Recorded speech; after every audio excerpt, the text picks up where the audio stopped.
what's one key social media trend that you think will surprise everyone in 2025 on Instagram?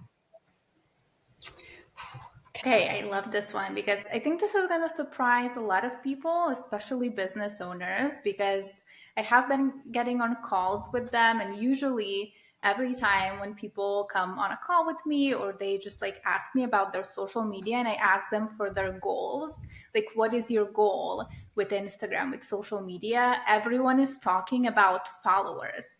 So they always want to get to 1,000 followers, 10,000 followers, or whatever their next milestone is.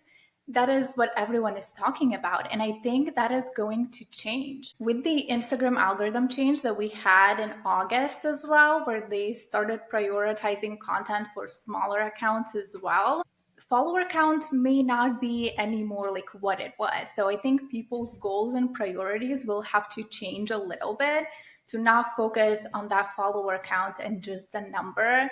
And like Megan said, to focus on community, on connection, and not maybe just like chasing those views or those follows, but actually focusing on the connection that you're creating with talking videos, with more long form videos, with something that's a bit slower, but builds you a true connection. Because like Megan said, like those faceless videos, have some sort of a limit because they can't do that. They're great for like some things, but they have that limit where they can't really connect.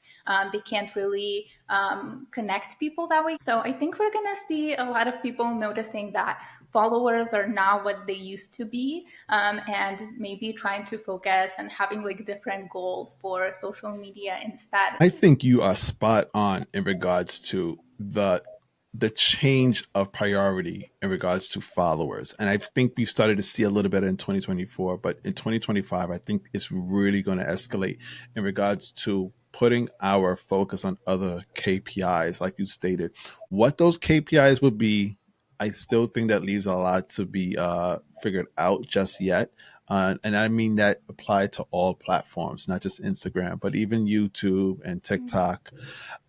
The power of, I should say, the strength of the number of the follower is not as important anymore nowadays. And we've seen this across various platforms where you could have 1 million followers and still have a problem selling to that audience compared to other profiles or accounts that have maybe a fraction of that and they are selling like hotcakes because they know how to reach that strong, powerful community that they've established with a smaller audience.